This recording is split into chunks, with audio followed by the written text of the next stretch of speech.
Messiah come, waiting for the kingdom come.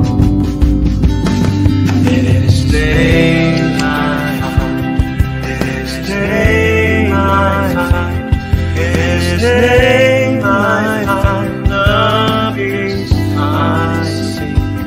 In His name I find, in His name I find, in His name I find the joy I seek.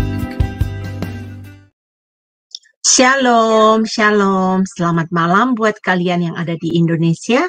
Saya Henny dari New York menyapa Anda. Tidak terasa 1 minggu telah berlalu, kita kembali belajar mengenai pelajaran sejarah penebusan. Hari ini topiknya sangat-sangat menarik. Mungkin Bapak Ibu belum pernah mempelajari hal ini. Saya percaya ya, tidak semuanya telah kita pelajari. Pasti banyak hal-hal yang belum kita pelajari. Bapak Ibu percaya melalui pelajaran sejarah penebusan, kita bisa melihat firman Tuhan secara mendalam. Dan hari ini temanya sangat menarik. Wow, Raja Asa yang orangnya baik, tapi kok bisa jahat ya? Nah, ini kita akan melihat nanti penjelasannya, pemaparannya dari Pendeta Yudi. Sebelumnya, saya minta Ibu Aling untuk memimpin kita di dalam doa pembukaan. Dipersilakan. Iya, baik. Terima kasih Ibu Henny. Mari Bapak Ibu sekalian, kita berdoa terlebih dahulu sebelum memulai kelas pembelajaran kita.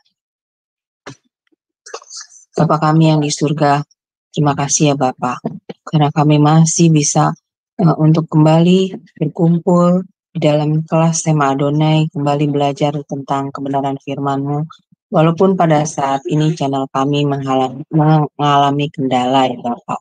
Ya Bapak, biar kiranya Engkau memulihkan channel kami Sema Adonai, sehingga kami bisa dapat mengudara, memberitakan kebenaran firman-Mu kepada sesama ya Bapak, dan mampukanlah kami semua yang terlibat di dalam tim Sema Adonai untuk bisa melewati semua ini. Kami unity, kami bersama-sama untuk kembali memulihkan channel kami, dan berikanlah kami kemampuan ya Tuhan untuk kami tetap bersabar dan tetap percaya dengan iman kami bahwa semuanya dapat kembali normal dan kembali berjalan dengan lancar. Dan berkatilah juga Ibu Henny yang menjadi moderator pada kelas kami saat ini. Mampukan Ibu Henny untuk bisa memimpin kelas pembelajaran ini dari awal hingga akhir dengan baik ya Bapak, dengan lancar, dan juga berkati operator kami yang kerja di belakang layar, sehingga juga dapat melakukan tugasnya dengan baik, dengan lancar, dan juga dengan bertanggung jawab. Berkati juga internet kami ya Tuhan, sehingga internet kami dapat juga berjalan dengan lancar, tanpa mengalami gangguan, sehingga kelas pembelajaran kami ini dapat berjalan dengan baik dan lancar hingga akhir. Berkati juga Pak Yudi ya Tuhan yang akan menyampaikan kebenaran firman-Mu. Urapi setiap perkataannya, berikanlah hikmat yang daripada-Mu Tuhan, sehingga Pak Yudi dapat menyampaikan kebenaran firman-Mu sesuai dengan kehendak-Mu, dan memberikan pemahaman yang benar kepada kami semua.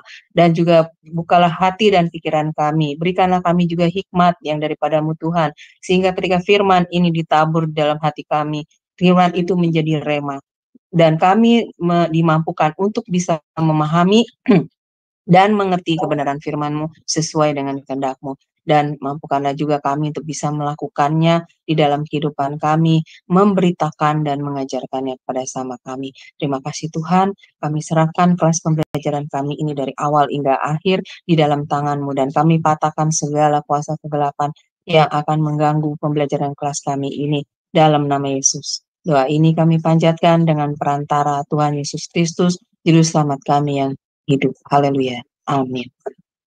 Amin, amin. Terima kasih untuk Ibu Aling ya. Bapak Ibu yang terkasih, baik yang ada di StreamYard, saya akan memutar profil ya untuk Bapak Pendeta Yudi ya.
Ya, Bapak Ibu yang terkasih di dalam Tuhan, demikianlah profil dari narasumber kita hari ini ya.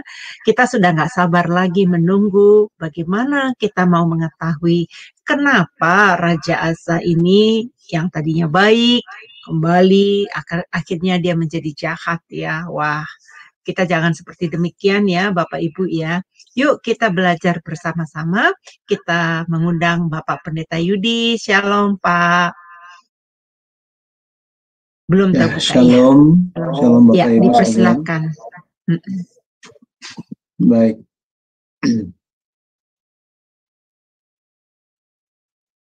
Hari ini kita melanjutkan pelajaran kita tentang seri sejarah penebusan, dan meskipun ada kendala-kendala yang sedang terjadi, kita percaya kasih karunia Tuhan akan bekerja dan melancarkan segala sesuatunya. Firman Tuhan pada akhirnya bisa menjangkau banyak jiwa, dan pada akhirnya Tuhan pun akan menggenapi setiap pekerjaannya, setiap janjinya bagi kita semua. Baik, saat ini kita akan membahas, kita masih melanjutkan tentang buku yang keempat, seri yang keempat, seri sejarah penebusan yang buku seri sejarah penebusan yang ditulis oleh Pendeta Abraham Park. Dan kita ini masuk ke dalam pertemuan yang keempat mengenai tema buku yang keempat ini. Tema ini adalah pertemuan yang keempat. Dan tema itu adalah, tema kita hari ini adalah Raja Asa yang baik namun menjadi jahat pada akhirnya. Nah, kita akan melihat mengenai hal ini. Kalau kita ingat arti nama dari Raja Asa, arti Asa adalah penyembuh. Jadi penyembuh atau penyembuhan, nama yang sangat baik. Kita baca di Matius 1 ayat 7-8, dikatakan Abia memperanakan Asa, Asa memperanakan Yosafat. Mungkin dari antara Bapak Ibu ada yang belum memiliki bukunya, jadi ini saya screenshot dari bukunya. Salah satu keunikan dari buku seri sejarah penebusan yang ditulis oleh Pendeta Abraham Park itu adalah membandingkan, jadi memunculkan kronologi sejarah raja-raja dan membandingkan antara kerajaan Yehuda Selatan dan Israel Utara. Dengan demikian, ketika sambil kita membaca Alkitab dan kita membaca, kita melihat bagan ini, kita akan mengerti. Raja Asa dia memerintah selama 41 tahun lamanya. Jadi 41 tahun lamanya dia memerintah sebagai raja. Tetapi ada yang katakan dia hanya 39 tahun. Loh, maksudnya apa? Cuma 39 tahun. Nanti kita akan lihat ya. Kenapa Alkitab dua-duanya mencatat hal ini? Asa memerintah selama 39 tahun. Tetapi di bagian Alkitab yang lain dikatakan Asa memerintah selama 41 tahun. Nah, jadi pada akhirnya kita bisa melihat kehidupan Raja Asa. Dia memerintah untuk waktu yang cukup lama. Dan jika kita bandingkan pemerintahannya, tahun-tahun pemerintahannya di Yehuda Selatan dengan kerajaan Israel Utara, kira-kira Bapak Ibu melihat bagan ini, yang muncul di pikiran kita apa? Yang muncul di pikiran kita apa? Itu adalah sementara Raja Asa memerintah di Yehuda Selatan, di Israel Utara, rajanya ini berganti-gantian. Ya, rajanya itu berganti-gantian selama 41 tahun. Maka selama Raja Asa memerintah di Yehuda Selatan, di kerajaan Israel Utara, di sana itu terjadi pergantian. Yerobeam kepada Nadab, dari Nadab kepada Baesa, Baesa kepada Ela, Ela kepada Zimri, Zimri kepada Tibni, Tibni kepada Omri, dan Omri kepada Ahab.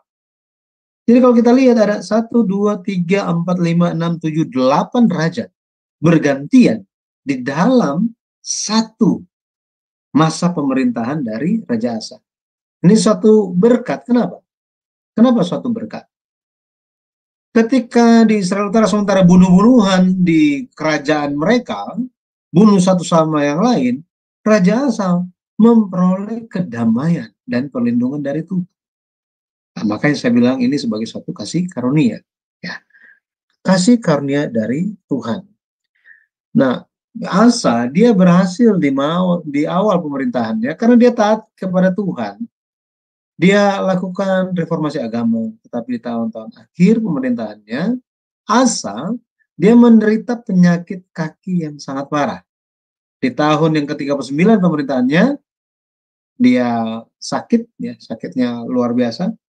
Tetapi dia tidak bersandar kepada Allah, tidak mencari Tuhan, justru dia bersandar kepada tabib-tabib. Nah, apa yang terjadi kepada Raja Asa ini? Ya, kita banyak mendengar mengenai, oh seseorang itu pelayanannya luar biasa, oh dia hebat, oh dia imannya luar biasa, dia membawa banyak jiwa ke hadapan Tuhan, wah pekerjaan luar biasa, tetapi mana dia sekarang? Nah, kita ada dengar berita-berita seperti itu, ya. Tetapi mari kita lihat bersama-sama mengenai Raja Asa. Nah, sambil kita pun bercermin dalam kehidupan kita. Baik, firman Tuhan kita lihat di Keluaran 15 ayat 26. Keluaran 15 ayatnya yang ke-26, firman-Nya, jika kamu sungguh-sungguh mendengarkan suara Tuhan Allahmu dan melakukan apa yang benar di matanya dan memasang telingamu kepada kepada perintah-perintahnya dan tetap mengikuti segala ketetapannya, maka aku tidak akan menimpakan kepadamu penyakit manapun yang telah kutimpakan kepada orang Mesir, sebab aku Tuhanlah yang menyembuhkan engkau. Jadi dikatakan di sini, ini merupakan janji Tuhan bahwa ketika umat Tuhan, umat perjanjian, sungguh-sungguh mendengarkan suara Tuhan, memberikan telinga kepada perintah, ikut ketetapannya, maka penyakit manapun tidak akan menimpa umat Tuhan. Karena Tuhan adalah Tuhan yang menyembuhkan. Ya, luar biasa janji Tuhan. Luar biasa janji Tuhan. Ya. Dan janji Tuhan ini pun berlaku kepada Raja Asa.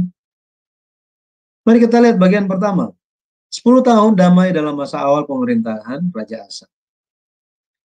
2 Tawarik 14 ayat 1 dikatakan, kemudian Abia, jadi Abia ini adalah ayah dari Asa. Jadi kalau kita di gereja, anak-anak sekolah minggu ada lagu Rehabeam Abia Asa Yosafat. Jadi Rehabeam Abia Asa. Nah, Asa papanya adalah Abia. 2 Tawarik 14 ayat 1. Kemudian Abia mendapat perhentian bersama-sama dengan nenek moyangnya dan ia dikuburkan di kota Daud. Maka Asa anaknya menjadi raja menggantikan dia. Pada zaman pemerintahannya negeri itu aman selama 10 tahun. Di sini ditekankan 10 tahun negeri itu aman katanya. Apa yang terjadi? Kalau kita baca di ayatnya yang ke-3 sampai 5, ayat 3 sampai 5, alasan ada 10 tahun aman karena Asa mencari Allah. Asa hidup dengan mencari Allah. 2 Tawarik 14 ayat 3 sampai 5. Asa melakukan apa yang baik dan yang benar di mata Tuhan Allahnya. Ia menjauhkan mezbah-mezbah asing dan bukit-bukit pengorbanan. Memecahkan tugu-tugu berhala dan menghancurkan tiang-tiang berhala. Ayat yang ke-4 dan 5. Ia memerintahkan orang Yehuda supaya mereka mencari Tuhan, Allah nenek moyang mereka, dan mematuhi hukum dan perintah. Ia menjauhkan bukit-bukit pengorbanan dan pedupaan-pedupaan dari segala kota di Yehuda, dan kerajaan pun aman di bawah pemerintahannya. Bapak Ibu, kalau kita lihat di sini, apa yang Asa lakukan? Ia melakukan apa yang baik dan benar di mata Tuhan. Kalau kita baca raja-raja tertentu dikatakan raja itu melakukan apa yang jahat di mata Tuhan. Tetapi ini Asa, dia melakukan apa yang baik dan benar di mata Tuhan. Di sini salah satu yang mengambil perhatian kita adalah mengenai bukit-bukit pengorbanan. Bukit-bukit pengorbanan di sini bukan berbicara mengenai bukit yang dijadikan tempat supaya orang Israel itu menyembah berhala. Bukan. Tetapi bukit-bukit pengorbanan ini adalah untuk menyembah Tuhan Yehova. Jadi Yehova, Tuhannya orang Israel. Bukit-bukit pengorbanan ini. Tetapi kenapa bukit-bukit pengorbanan ini dijauhkan? Nah, jadi Allah menetapkan di dalam hukum Taurat bahwa orang Israel 3 kali setahun harus datang ke Yerusalem, ke tempat yang ditentukan, ke bait suci. Untuk apa? Untuk merayakan hari raya. Ini merupakan suatu aturan. Jadi 3 kali setahun orang Israel harus melakukan hal ini. Akan tetapi umat Tuhan mereka berpikir bahwa untuk merayakan hari Paskah di tanggal 14 bulan yang pertama, kita tinggalnya jauhnya minta ampun, jalannya 1 bulan. Sampai di sana, sampai di Yerusalem, tinggal 1 minggu. Kadang-kadang, biayanya juga banyak. Nanti pulang lagi selama 1 bulan. Belum lama, mesti balik lagi ke Yerusalem. Daripada seperti itu, kan yang penting ibadah. Ya sudah, di belakang rumah saya ada bukit. Biar di situ saya bikin mezbah, memberikan korban persembahan di situ aja. Jadi nggak perlu lagi pergi ke Yerusalem. Jadi mereka mendirikan bukit-bukit pengorbanan dengan alasan supaya ibadahnya nyaman. Nggak perlu capek-capek ibadahnya. Nah ini, ibadah yang menekankan bukan penyembahan, tetapi menekankan kenyamanan. Ini. Dan hari ini, zaman sekarang, sangat banyak gereja yang demikian. Jika kita sendiri tidak berjaga-jaga, pada akhirnya kita pun akan memiliki bukit-bukit pengorbanan di dalam kehidupan kita. Kenapa? Karena kita hanya mengedepankan kenyamanan dalam beribadah. Supaya nyaman, supaya nyaman, ya. Nah, di zaman dulu Asa dia melihat bahwa bukit-bukit pengorbanan merupakan suatu dosa. Makanya dia singkirkan semuanya. Makanya Allah sangat mengasihi dia. Allah sangat mengasihi dia. Luar biasa. Ya. Jadi di 2 Tawarik 14 ayat yang ke-6 dikatakan, karena negeri itu aman dan tidak ada yang memeranginya di tahun-tahun itu, ia dapat membangun kota-kota benteng di Yehuda. Tuhan telah mengaruniakan keamanan kepadanya. Jadi Tuhan sangat sayang kepada dia. Tuhan karuniakan keamanan. Setelah ada keamanan yang luar biasa selama 10 tahun, ada satu hal yang terjadi. Kita lihat. Asa, dia berperang melawan 1 juta tentara Zerah dari Ethiopia, Raja Ethiopia. Ada 1 juta tentara yang dia harus lawan. Nah, kalau kita perhatikan di 2 Tawarik 14, ini ada di ayat 8 dan 9. Ya, coba kita lihat mengenai hal ini. Kita lihat 2 Tawarik 14 ayat 8 sampai 9 dikatakan apa? Pasukan-pasukan Asa yang dari Yehuda jumlahnya 300.000 orang yang membawa perisai besar dan tombak, dan yang dari Benyamin jumlahnya 280.000 orang yang membawa perisai kecil sebagai pemanah. Mereka semua pahlawan-pahlawan yang gagah perkasa. Ayat 9. Zerah, orang Ethiopia itu maju melawan mereka dengan tentara sebanyak 1.000.000 orang dan 300 kereta. Dia sampai ke Maresa. Bapak Ibu bisa membayangkan mengenai hal ini.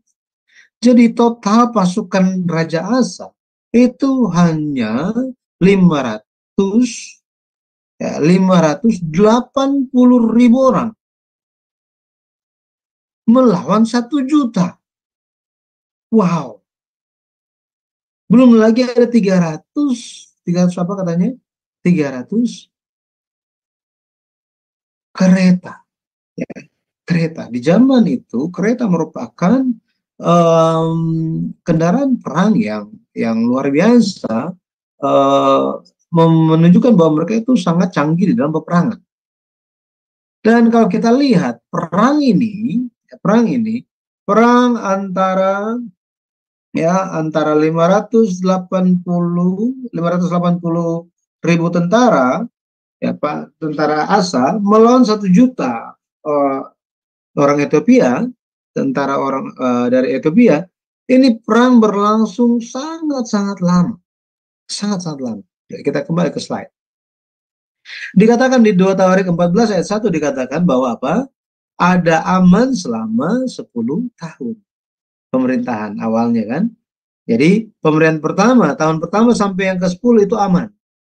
Tetapi dikatakan, kalau kita perhatikan, di 2 Tawarik 15 ayat 10, pada bulan ketiga tahun ke-15, barulah perang itu selesai. Maka, perang itu terjadi dari tahun ke-11 sampai tahun ke-15. Makanya ini merupakan perang yang sangat-sangat melelahkan. Perang yang sangat melelahkan. Berlangsung untuk waktu yang sangat-sangat lama.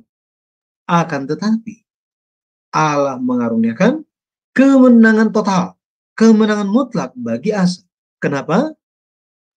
Karena Asa mencari Tuhan. Kalau kita lihat bagaimana doa dari Raja Asa, di 2 Tawarik 14 ayat yang ke-11 dikatakan apa?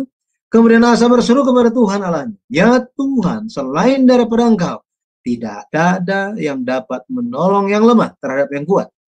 Tolonglah kami ya Tuhan Allah kami, karena kepadamu lah kami bersandar, dan dengan namamu kami maju melawan pasukan yang besar jumlahnya ini. Ya Tuhan, Engkau Allah kami, jangan biarkan seorang manusia mempunyai kekuatan untuk melawan Engkau. Wah, ini doa yang kita juga harus doakan ya, menjadi doa kita. Bahwa apa? Bahwa hanya ketika bersandar kepada Tuhan, maka saya bisa mampu melewati pergumulan hidup saya. Hanya ketika saya bersandar kepada Tuhan, maju dengan nama Tuhan, maka akan ada hasil di dalam setiap hal yang dilakukan. Maka kita bisa lihat respon Tuhan dari doa orang yang bersandar kepadanya. Ayat 12 dikatakan, 2 Tawarik 14 ayat 12, dan Tuhan memukul kala orang Ethiopia itu dari hadapan Asa dan Yehuda. Orang-orang Ethiopia itu lari. Nah, ini luar biasa. Mereka lari. Jadi, rahasia kemenangan Asa itu gara-gara apa? Dia melakukan apa yang baik dan yang benar di mata Tuhan. Nah, apa yang terjadi setelah perang ini, perang yang begitu lama ini berlangsung sekitar 4 tahun ini, ya, perang ini berlangsung. Apa yang terjadi setelah perang? Ya, apa yang terjadi? Kita lihat poin yang ketiga. Asa menjalankan reformasi agama. Reformasi agama. Ini merupakan reformasi agama yang pertama sejak zamannya Salomo. Ya, sejak bait suci didirikan. Nah, Asa dia reformator yang pertama. Yang pertama, setelah Asa mengalahkan 1 juta tentara Ethiopia, Tuhan mengutus Nabi Azaria untuk memperingatkan Raja Asa. Dan apa tujuan dari peringatan dari Azaria ini? Tujuannya adalah supaya Asa tidak menjadi sombong. Supaya dia itu senantiasa tetap dan secara terus-menerus bersandar kepada Tuhan dan memuliakan Tuhan. Ini jadi ketika biasanya kita ditegur kalau lakukan kesalahan kan ya, benar ya, dikritik atau apapun itu. Akan tetapi Raja Asa, dia itu ditegur, diperingatkan bukan karena dia lakukan kesalahan. Tetapi justru setelah dia mengalami kebaikan Tuhan, dia menjalankan kehidupan yang benar dan baik di mata Tuhan. Jika kita jika hal ini terjadi kepada kita, mungkin akan berbeda, gitu ya. Loh, Tuhan, saya nggak lakukan apa-apa. Ini kan saya baru mengalami kemenangan bersama dengan Tuhan. Buat apa diperingatkan? Tuhan nggak perlu peringatkan, saya pasti tetap bersama dengan Tuhan. Bisa sedemikian kan? Ya. Tetapi Allah mengutus Azaria, memperingatkan Asa supaya Asa tidak sombong. Jika dia terus bersandar kepada Tuhan, memuliakan Tuhan, tidak sombong, akan ada upah bagi dirinya. Akan ada upah baginya. Nah, pada akhirnya Asa melakukan reformasi agama, dan reformasi ini sangat menggebu-gebu, sangat membara dengan semangat yang luar biasa. Sampai-sampai rakyat yang tinggal di Israel Utara mau pindah ke selatan. Mau pindah ke selatan. Kenapa? Karena mereka menyaksikan bagaimana penyertaan Tuhan. Tuhan memberikan kemenangan kepada orang-orang yang bersandar kepadanya. Makanya orang-orang yang tinggal di Israel Utara, mereka mau pindah. Mereka mau pindah. Ini luar biasa. Pada waktu itu di utara ada Raja Baesa sementara memerintah. Ya. Jadi reformasi agamanya itu begitu masif, begitu luas, sampai kabarnya nyampe ke wilayah utara. Dan hal yang lain, kalau kita lihat ketaatan yang seperti apa yang Asa lakukan, Asa memecat neneknya sendiri sebagai dari jabatan ibu suri. Kenapa? Karena neneknya ini memiliki berhala untuk disembah. Kalau kita perhatikan, siapakah Maaka ini? Maaka adalah nenek dari Asa. Bukan cuma nenek biasa, tetapi Maaka inilah yang membesarkan Asa. Jadi Asa memecat Maaka dari jabatan ibu suri kerajaan, ini merupakan bukanlah hal yang mudah. Bukan hal yang mudah. Tetapi dia memutuskan semua hubungan yang semua hal yang ada hubungannya dengan dosa. Ini suatu hal yang luar biasa. Pada akhirnya tidak memandang lagi sanak saudara, hubungan darah dan daging, tetapi hanya melihat kepada Tuhan saja. Dan luar biasanya, Asa dia menekankan bahwa apa? Yang tidak mencari Tuhan dihukum mati. Bayangkan kalau misalnya hari ini diterapkan peraturan demikian, gereja pasti penuh. Benar ya? Pasti penuh. Jadi kalau kita lihat Raja Asa, karena dia melakukan reformasi agama, dia taat, dia tidak tersinggung, tetapi dia taat kepada peringatan dari Allah. Allah mengaruniakan kepadanya tidak ada perang selama 20 tahun. Wah, ini luar biasa. Artinya apa? Sejak berakhirnya perang di tahun pemerintahan yang ke-15 sampai tahun pemerintahan ke-35, ini ada kedamaian. Ada kedamaian. Di sini kalau kita lihat menampakkan bagaimana ada upah bagi mereka yang melakukan reformasi iman. Ada upah, ada damai sejahtera, ada berkat shalom. Kalau kita lihat dunia saat ini, keluarga, gereja, bahkan pribadi, secara individu, pribadi kita masing-masing sangat membutuhkan berkat shalom, damai sejahtera. Itu perlu ada dalam kita. Ada segala sesuatu tetapi selalu khawatir, selalu cemas, nggak ada ketenangan, tidak ada damai. Buat apa itu semua? Ya. Jadi ketaatan Asa membawa upah yang besar baginya. Tetapi kalau kita lihat Asa pada tahun-tahun akhir pemerintahannya, dia menderita penyakit kaki. Dia menderita penyakit kaki yang kronis, yang sangat-sangat parah. Latar belakangnya nanti bisa baca di 2 Tawarik pasal 16. Ya. 2 Tawarik pasal 16, nanti Bapak Ibu bisa baca, mulai ayat 1 dan seterusnya. Jadi setelah ketika ada damai yang Asa rasakan, yang Yerusalem rasakan setelah perang melawan 1 juta tentara Ethiopia. Tiba-tiba pada tahun pemerintahan Raja Asa yang ke-35, dari utara, Raja Baesa tiba-tiba menyerang dia. Tiba-tiba menyerang Yehuda Selatan. Wah, ini dia sangat panik. Dan karena dia panik, dia tampil menjadi Asa yang berbeda dibanding dengan 20 tahun yang lalu. Asa yang bersandar kepada Tuhan di awal pemerintahan. Tampil Asa yang berbeda. Dia bersandar kepada bangsa Aram. Dia bukan bersandar kepada Tuhan, tetapi dia bersandar kepada bangsa Aram. Kalau kita lihat di sini, ini merupakan satu hal yang ironis, ya. Ironis. Kenapa demikian? Karena Asa, ya, Raja Asa, dia mengedepankan pikiran manusiawinya.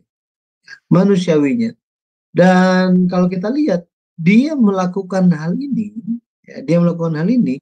itu dengan diam-diam, ya, dia menghubungi Raja Aram dan berkata bahwa, oh, kan kamu dan papa kamu dan papa saya itu ada perjanjian, kita harus saling bantu. Ya, saya kasih emas, perak.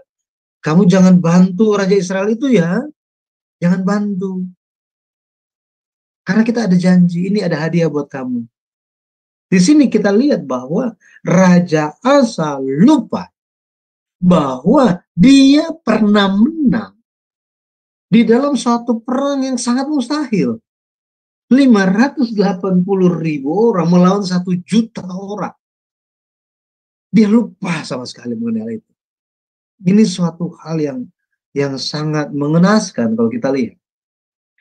Dia bergantung kepada Tuhan, dia mengalami kemenangan yang luar biasa.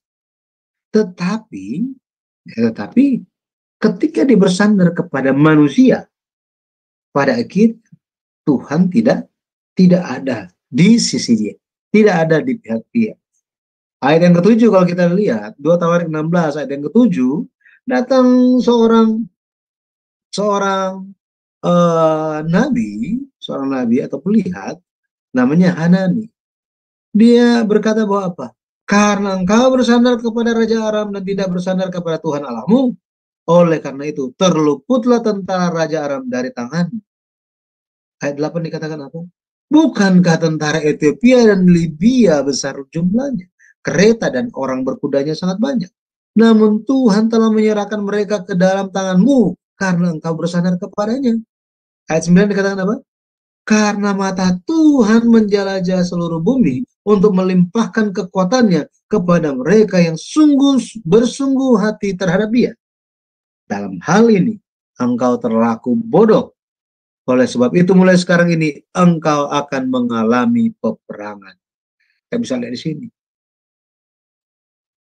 Akan ada perang katanya. Ya, akan selalu perang.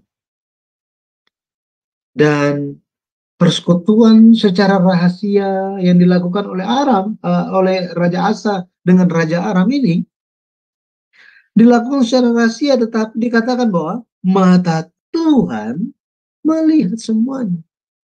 Dan Tuhan akan mengaruniakan kekuatannya kepada yang sungguh-sungguh terhadap Tuhan.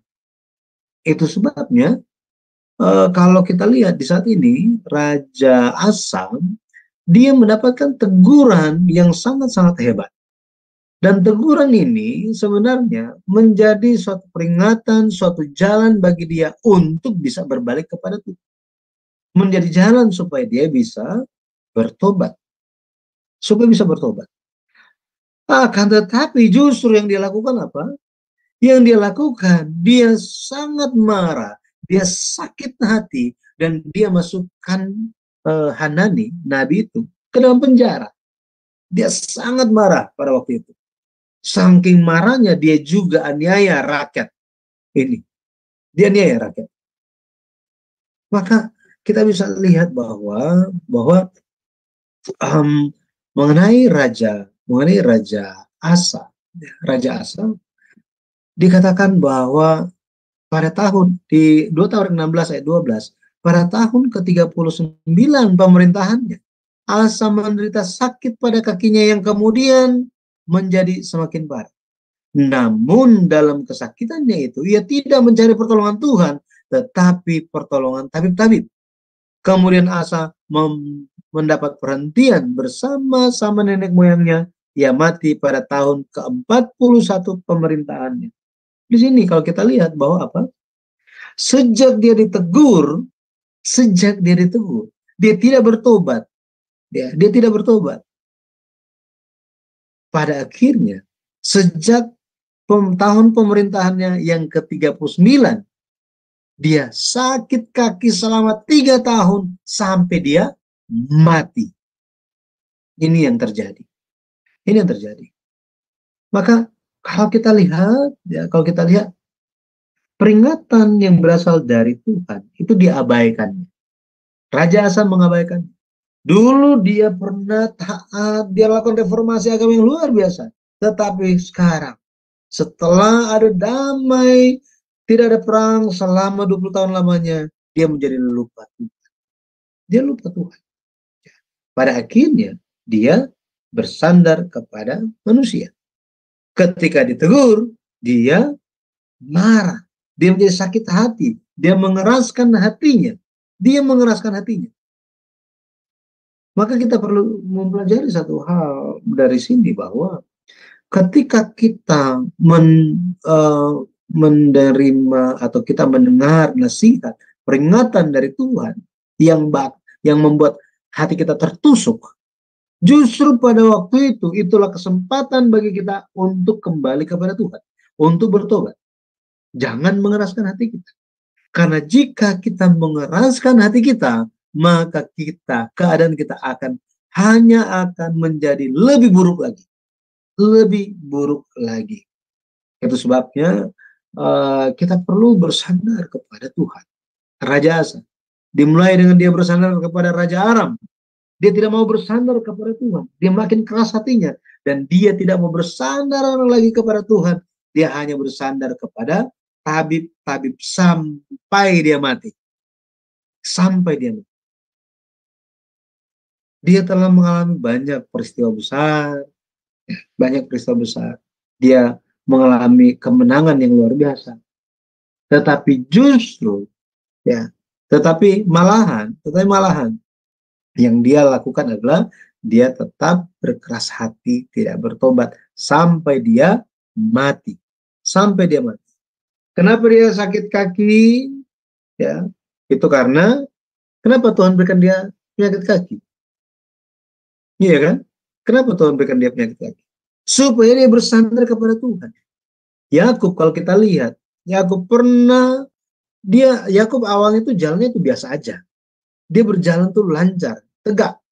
Tetapi ketika dia bergulat dengan malaikat Tuhan di tepi sungai Yabok, malaikat Tuhan memukul pangkal pahanya sehingga dia tuh jalannya jadi tertatih-tatih. Pada akhirnya dia harus bersandar kepada tongkat. Ini untuk mengajarkan apa kepada Yakub? Selama ini dia selalu berdiri bersandar kepada dirinya sendiri. Tetapi sekarang dia harus bersandar kepada Tuhan. Nah, sama seperti itu kalau kita lihat Asa, dia tidak bergantung kepada Tuhan, malahan bergantung kepada Raja Aram. Meskipun dia menjadi sakit, yang seharusnya menjadi teguran untuk dia berbalik, dia tidak bergantung kepada Tuhan. Dia justru malahan dia bergantung kepada tabib-tabib. Ini yang terjadi. Kalau kita lihat, kekerasan hati manusia itu akan terus berlanjut sampai hari akhir, sampai Tuhan Yesus datang. Itu sebabnya kita perlu menerima nasihat firman Tuhan yang mengatakan apa? Ya, yang mengatakan bahwa, ya, oke, kita lihat Ibrani 3 ayat 15. Ibrani 3 ayat 15 dikatakan apa? Tetapi apabila pernah dikatakan pada hari ini, jika kamu mendengar suaranya, janganlah keraskan hatimu seperti dalam kegeraman. Pada zaman Nuh pemberita kebenaran itu menyampaikan suatu kebenaran, suatu fakta, suatu kebenaran bahwa air bah akan turun. Itu sebabnya semua untuk selamat masuk ke dalam bahtera. Tetapi ketika suara firman Tuhan itu disampaikan, semua orang mengeraskan hatinya. Mau itu bukan saudara sendiri mengeraskan hatinya, keluarga sendiri mengeraskan hatinya. Hal yang sama akan terjadi ketika menjelang Yesus datang kembali. Akan seperti zaman Nuh. Itu sebabnya mulai hari ini saya berdoa di dalam nama Yesus Kristus, marilah kita terus-menerus melembutkan hati kita, tidak mengeraskan hati kita setiap kali firman Tuhan disampaikan. Sehingga ini menjadi berkat. Jangan kita menjadi seperti Asa. Asa, arti namanya adalah penyembuh. Penyembuhan. Tetapi justru dia tidak mendapatkan penyembuhan. Yesus Kristus, dialah penyembuh kita. Dialah penyembuh kita. Nah, lewat Yesus Kristus kita bisa mengalami penyembuhan. Itu sebabnya saya berdoa dan nama Tuhan Yesus Kristus dan mengajak kita semua, mari kita terus bersandar kepada Tuhan Yesus. Dialah penyembuh kita. Dan mari kita mengalami setiap pengalaman-pengalaman besar bersama dengan Tuhan dan kita terus memuliakan nama Tuhan di dalam setiap kehidupan kita. Tuhan Yesus memberkati. Shalom. Shalom. Terima kasih Pak Pendeta Yudi, pengajaran yang sangat luar biasa. Ya, kita sudah menyimak ya tadi pelajarannya. Nanti akan diberikan kesempatan buat Bapak Ibu untuk bertanya. Saya berharap Bapak Ibu yang telah mendengarkan pelajaran tadi, ayo ikut berdiskusi bersama. Apa yang mau ditanyakan, apa yang mau dibicarakan. Mungkin apa pendapat Anda juga boleh untuk dibicarakan ya. Nah, Bapak Pendeta Yudi, terima kasih. Saya pribadi, saya mau belajar, saya tidak mau keras kepala ya. Kalau saya ditegur, saya mau mendengarkan. Itu dalam setiap manusia itu pasti ada orang yang dipakai Tuhan ya untuk menegur kita ya. Kalau Raja Asa itu ada nabi apa tadi namanya nabi ajar ya.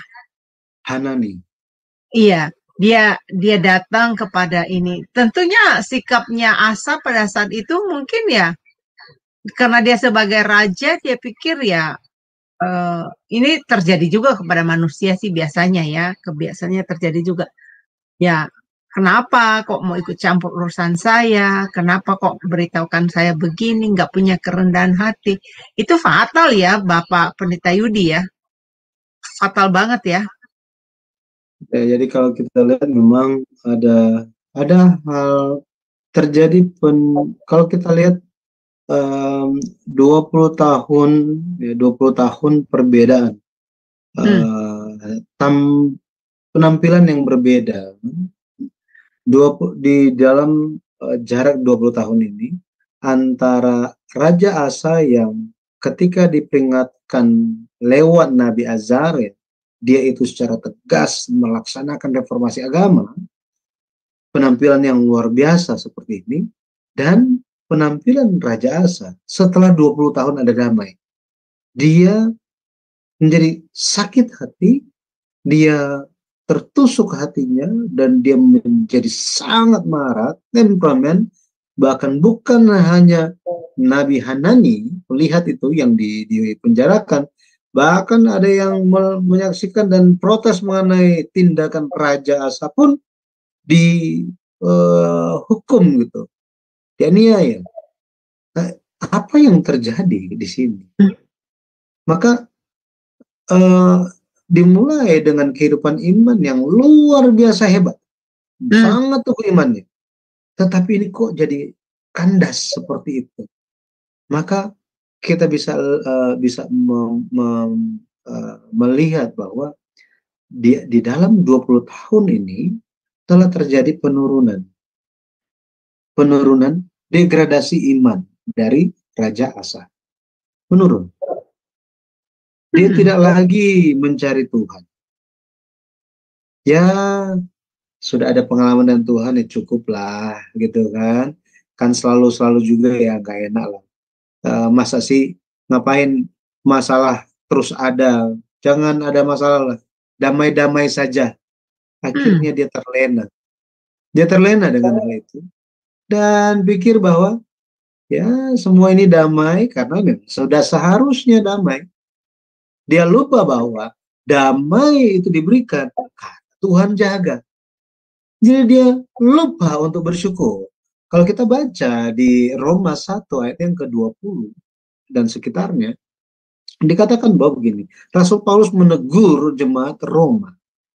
Rasul Paulus bilang begini, Rasul Paulus mengatakan demikian, kalian berkata bahwa dan berpikir bahwa, oh ya, Tuhan saya juga kenal, Tuhan saya juga percaya, tapi kalian berkata demikian, kalian tidak pernah bersyukur kepada Tuhan. Padahal kalian pikir, kalian selalu berkata bahwa apa? Oh Tuhan kami kenal, tapi tidak pernah bersyukur, tidak mau sungguh-sungguh mencari Tuhan. Ini bedanya. Makanya ketika Nabi Hanani berkata bahwa Tuhan akan menurunkan kekuatan kepada orang yang bersungguh hati terhadap Tuhan. Artinya, kenapa Raja Asa itu tertusuk? Karena dia menganggap bahwa ya iman saya baik-baik aja selama ini. Baik-baik aja. Saya sudah oke kok. Siapa yang di sini yang imannya lebih baik dari saya? Saya yang paling baik. Saya pernah lakukan ini, lakukan itu, lakukan ini, lakukan itu. Bahkan nenek saya sendiri pun saya pecat. Siapa yang lebih baik dari saya? Tidak ada. Saya yang paling bagus. Tetapi kamu berani-beraninya bilang saya apa? Bilang saya seperti itu. Saya sudah apa? Sudah melakukan semua itu yang terbaik dari saya. Dia lupa bahwa apa? Hatinya sudah berbeda dengan 20 tahun yang lalu. Dia tidak sungguh-sungguh cari Tuhan. Dia tidak lagi melakukan apa yang baik dan benar di mata Tuhan. Pada akhirnya penyembahan, ibadah setiap hari, rutinitas semuanya. Ya, semua juga begitu. Makanya kalau kita lihat hari ini, sangat penting bagi kita untuk menjaga iman kita tetap hidup. Saudara beriman, amin. Masih hidup nggak imannya? Itu yang harus ditanyakan. Jika masih hidup, artinya apa? Ketika ditusuk, berarti ada respon. Ada respon. Bergeraklah. Meresponlah terhadap firman itu. Tetapi kalau cuma diam-diam aja, ya kan? Terhadap firman itu, ya buat apa firman itu? Oh, firman itu bukan buat saya, buat orang yang lain. Itu telah terjadi penurunan iman. Menurun dan menurun dan menurun. Dia menganggap dirinya baik. Makanya dia makin jauh dari Tuhan. Raja Asa, dia semakin jauh dari Tuhan tanpa dia sadari. Tanpa dia sadari. 20 tahun, nggak ada masalah. Dia berpikir bahwa apa? Jika tidak ada masalah di dalam negara, tidak ada masalah dalam keluarga, jika selalu damai, berarti saya tidak ada salah. Itu berarti iman saya baik-baik aja. Dia lupa bahwa iman itu harus dijaga, harus dipelihara. Bukan hanya itu, iman harus bertumbuh. Zaman sekarang percaya Yesus selamat, haleluya, amin. Sampaikan Injil, amin. Tetapi apakah tugasnya hanya selesai sampai di situ? Tidak. Rasul Paulus menekankan bahwa tugas penyelenggaraan yang telah dipercayakan kepadaku, kuteruskan kepada kamu. Makanya dia menjelaskan di setiap gereja di mana dia diutus, di mana dia mengirimkan surat, dia katakan bahwa bertumbuhlah di dalam iman dan pengetahuan yang benar tentang Kristus. Nah, ini menjadi tantangan orang yang percaya hari ini. Percaya Yesus, percaya Tuhan, amin. Siapa Yesus? Ya Yesus. Siapa Yesus? Ya juru selamat. Jadi kenapa Yesus ditolak? Nah ini, banyak orang yang masih bingung mengenai hal itu. Ya, bahkan ada orang-orang yang murtad, gitu ya. Mereka menggunakan sejarah Alkitab untuk membalikkan iman orang. Ini terjadi. Orang Yahudi saja tidak akui Yesus sebagai Tuhan. Kamu ya se-Yahudi apa? Kamu bukan orang Yahudi, iya kan? Kamu orang Indonesia, orang Jawa pula misalnya, orang Manado, orang mana? Kamu kurang nggak ada Yahudi-Yahudinya, tahu apa? Darah daging kami pun bukan di situ. Orang Yahudi sendiri membunuh Tuhannya. Buat apa percaya Yesus?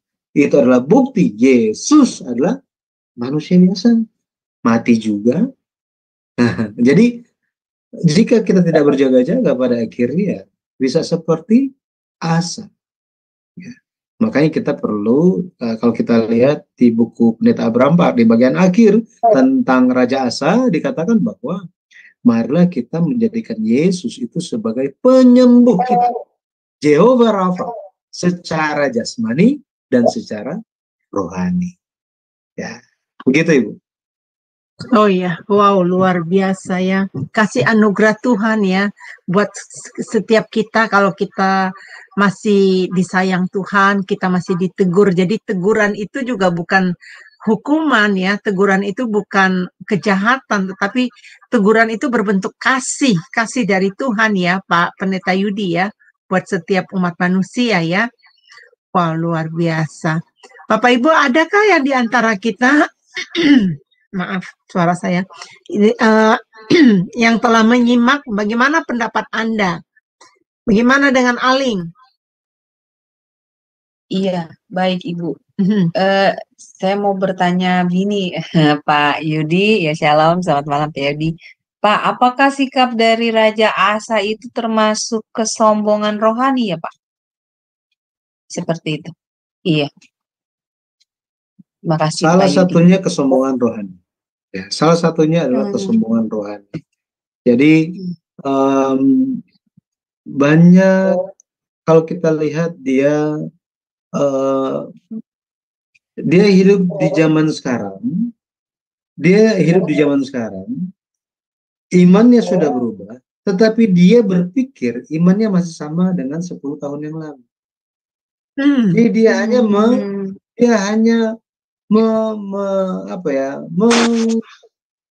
membicarakan, hanya mengingat kejayaannya dulu luar biasa, imannya dulu luar biasa, tetapi tidak memperhatikan kondisi iman dia hari ini seperti apa.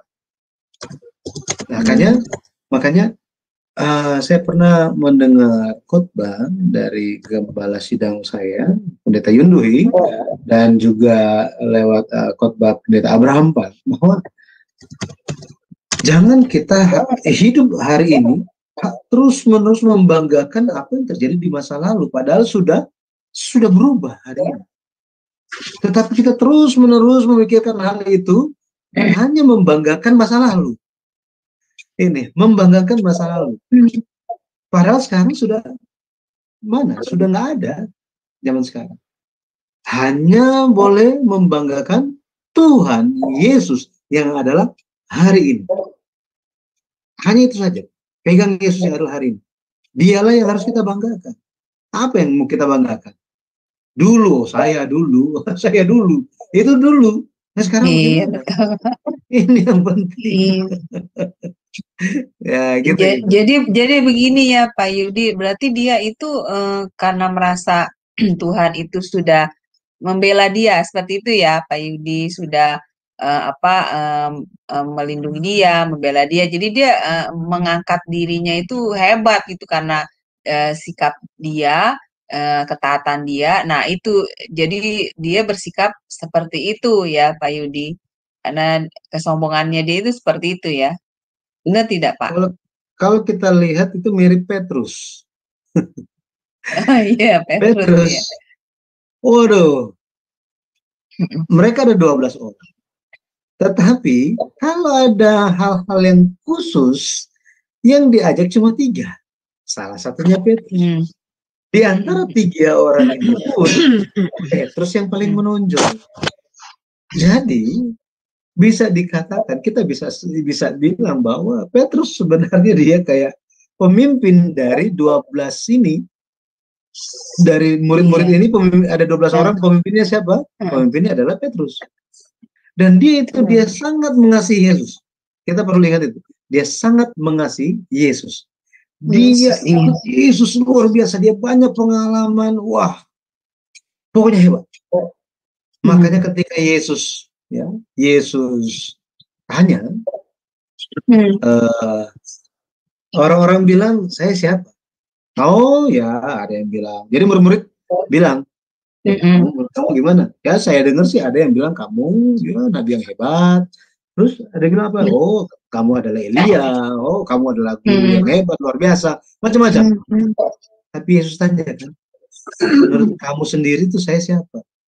Petrus langsung maju kan. Engkaulah Mesias. Anak Allah ya. Hebat ya? Hebat. Yesus bilang apa? Yesus bilang waktu itu,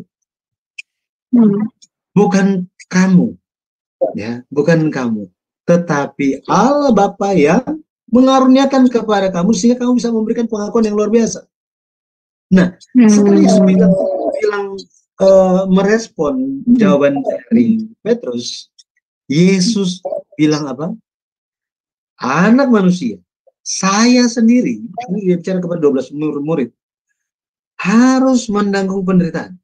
Saya harus naik ke Yerusalem, menderita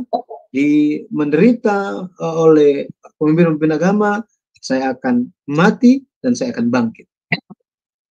Ini membuat pernyataan Yesus ini tentang apa yang akan terjadi di masa depan mengagetkan semua murid, termasuk Petrus. Dan bagaimana respon Petrus? Petrus bilang, Petrus langsung tarik. Jadi Yesus lagi begini, Petrus langsung tarik. Jangan ngomong kayak gitu. Jangan. Pokoknya kamu pergi ke mana, saya pergi ke situ, saya pergi ke sana, saya tidak akan biarkan itu terjadi. Saya akan maju ke depan. Waduh, luar biasa deh. Tuhan Yesus.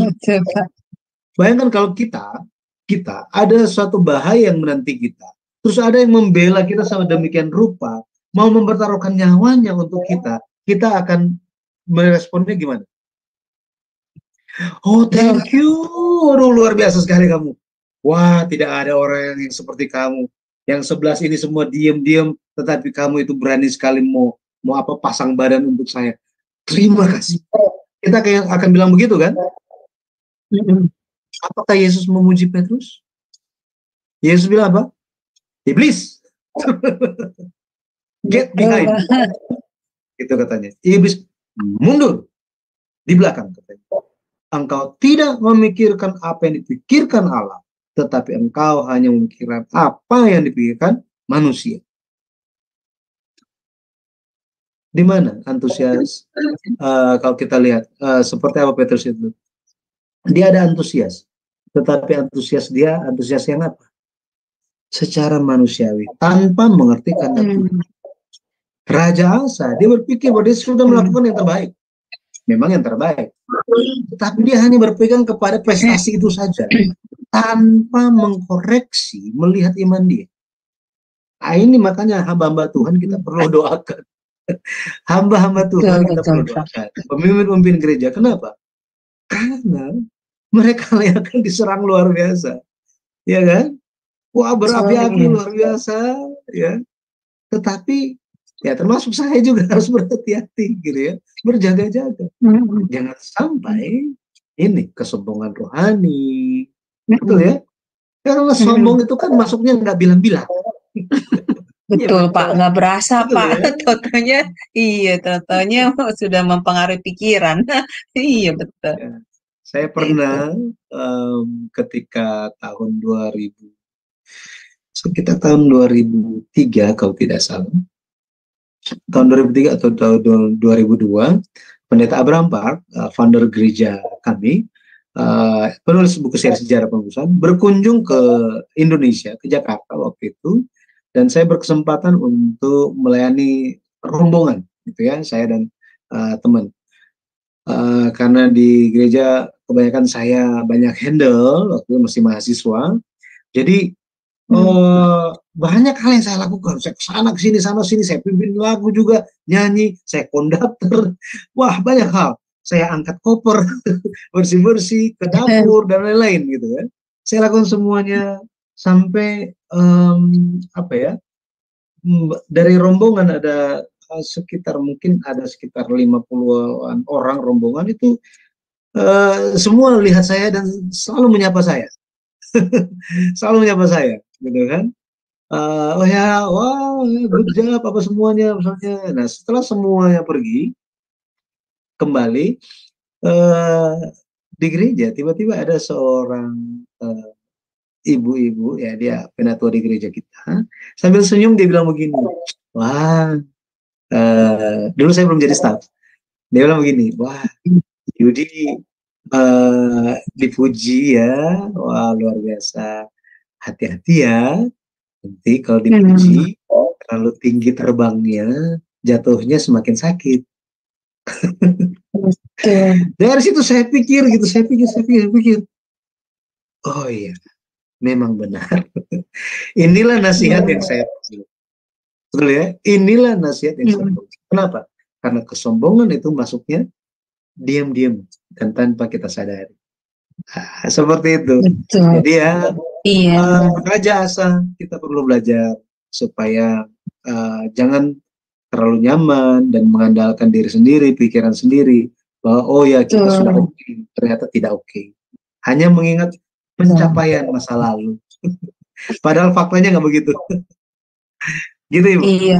Padahal Pak Daniel, padahal Pak Daniel, padahal Pak Yudi sebenarnya kemampuan dia bisa seperti itu juga karena anugerah ya Pak. Kalau menurut saya, anugerah dari Tuhan juga yang membuat dia mampu untuk menjadi orang yang setia, taat kepada Tuhan. Bukan karena kekuatan dia sendiri juga ya, Pak Yudi sebenarnya ya. Itu anugerah kasih Ya, karunia Tuhan juga bagi dia. Ya baik, terima kasih Pak ya, Yudi untuk pencerahannya. Tuhan ya. berkati. Tuhan berkati. Iya, terima kasih Mbak Aling telah ikut partisipasi ya untuk ini.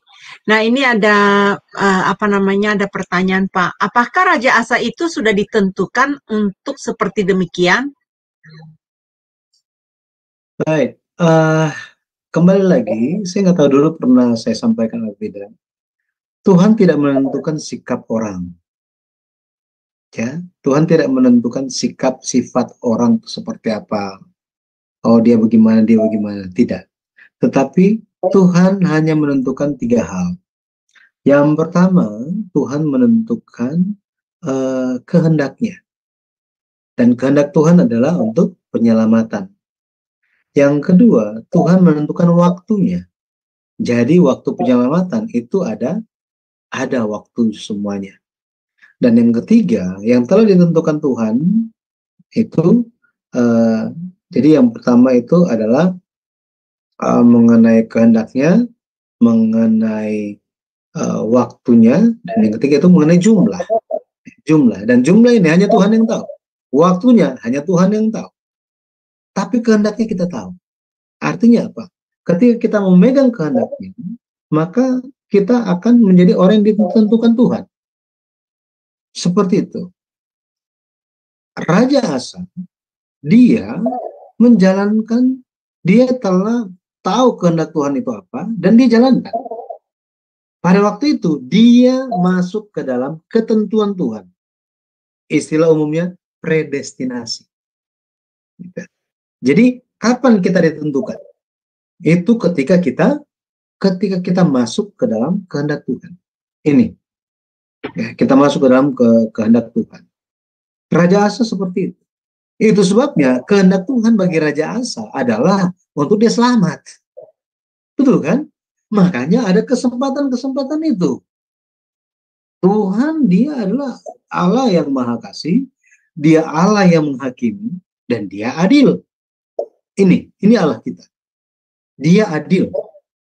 Pengadilannya jujur dan benar. Itu sebabnya ketika Raja Asa itu masuk ke dalam kehendak Tuhan, dia semua yang dilakukan itu Tuhan sertai semuanya. Bahkan ketika dia terpuruk, ketika dia jatuh, Tuhan tetap menyertai dia. Tetapi dia menolak. Ketika dia menolak, ketika dia mengeraskan hati Tuhan, pada akhirnya jika mereka keluar, jika Raja Asa atau manusia keluar dari kehendak Tuhan, maka hanya ada hukuman. Nah, seperti ini. Hanya ada hukuman. Apakah saya telah ditentukan Tuhan? Amin. Betul ya? Amin. Itu sebabnya predestinasi atau ketentuan Tuhan hanya bisa kita pahami dengan iman. Tanpa iman, maka kita tidak akan pernah bisa memahami hal ini. Kita hanya akan berkata bahwa ya semuanya kebetulan, ya nasib manusia. Oh ya memang sudah begini. Nah, apakah Tuhan menentukan anak manusia untuk menderita? Enggak. Tidak begitu. Ya. Tuhan ingin supaya kita itu menerima berkat. Itu menerima berkat. Ya. Makanya tadi ditanyakan apakah Raja Asa sudah ditentukan seperti demikian? Dia ditentukan untuk selamat. Ini ditentukan. Tetapi dia menolak. Dia menolak ketentuan Tuhan itu. Inilah yang terjadi. Demikian, Ibu. Oke, saya mohon yang menyimaknya bisa dapat menerima penjelasan ya. Apabila ada lagi dari Bapak Ibu, semoga mau menyadari bagi orang yang belum paham sejarah Roh Kudus bersaksi. Iya Pak Guan ya, terima kasih. Nah, ada lagi Bapak Ibu yang di live chatting bisa ditulis, nanti saya bisa membacanya ya, buat Pak Pendeta Yudi. Ini saya berharap teman-teman yang ada di Zoom juga, kalau ada yang mau bertanya, masih diberikan kesempatan sebelum kita mengakhirinya ya. Apakah ada pertanyaan? Ya. Ya, kelihatannya sudah cukup jelas ya, Bapak Pendeta Yudi.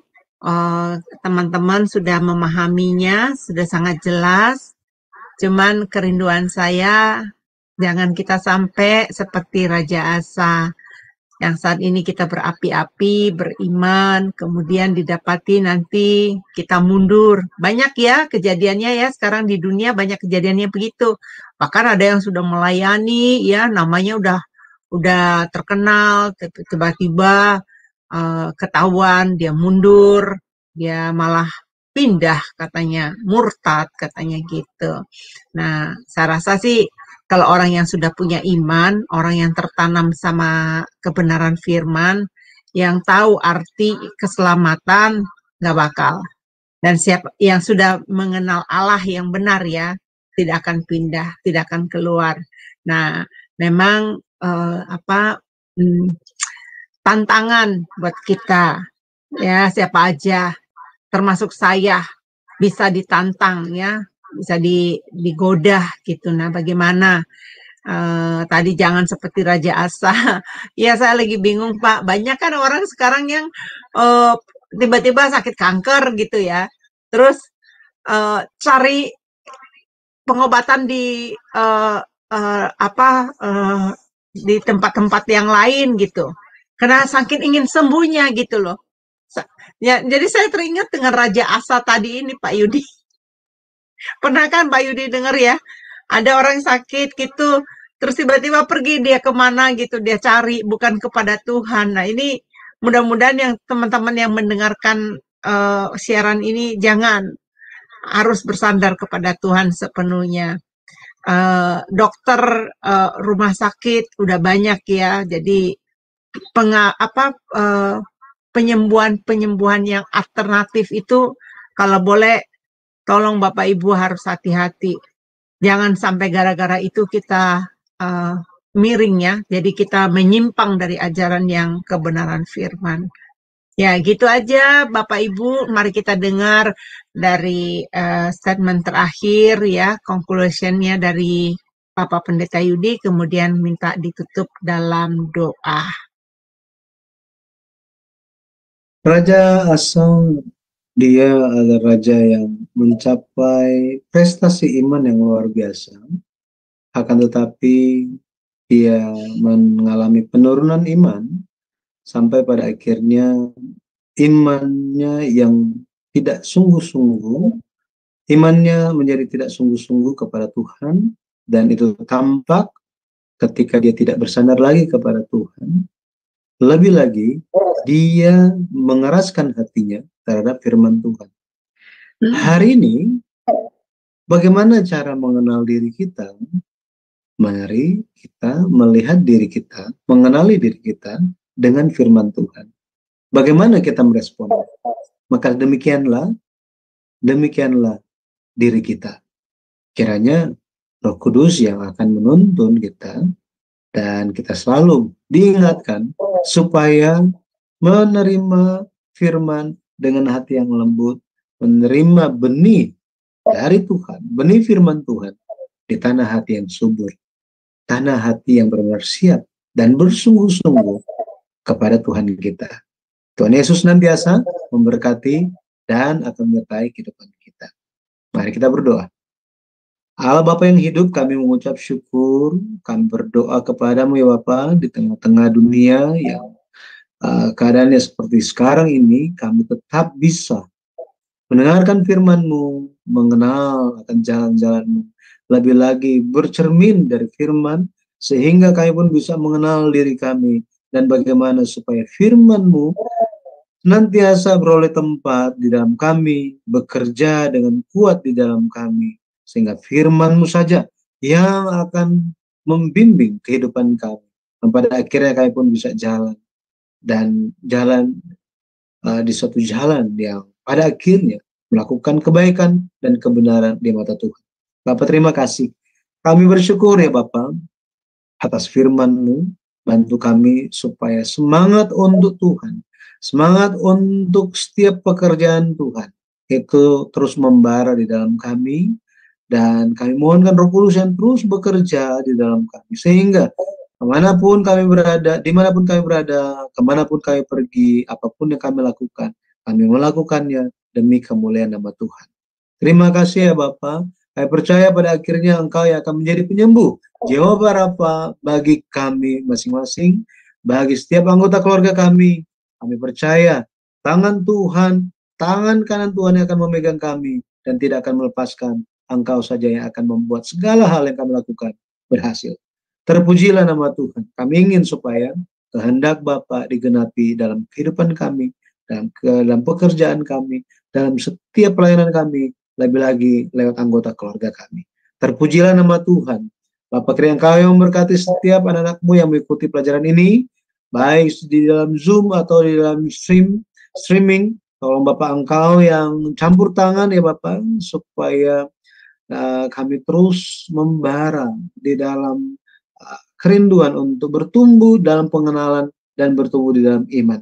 Bapak tolong Engkau yang memberkati ya Bapak, channel-channel yang bekerja bersama-sama untuk menyiarkan pemberitaan firman Tuhan, sehingga berkat Tuhan pun menjangkau lebih banyak orang lagi. Engkau yang memberkati dengan berkelimpahan. Terima kasih ya Bapak. Pada akhirnya kami percaya Engkau pun yang akan membawa pemulihan dan jalan keluar untuk channel Shema Adonai terus bisa aktif kembali dan menjadi berkat bagi banyak orang. Terima kasih ya Bapak. Sampai kami bertemu kembali, kiranya kasih karunia Tuhan akan senantiasa menyertai setiap langkah kehidupan kami. Hanya di dalam nama anak-Mu, Tuhan Yesus Kristus, kami berdoa dan bersyukur. Amin. Amin, amin. Terima kasih. Sampai ketemu untuk minggu depan ya. Kita akan kembali belajar kembali lagi bersama-sama di hari yang sama, di jam yang sama untuk pelajaran berikutnya untuk pertemuan yang kelima. Tuhan Yesus memberkati.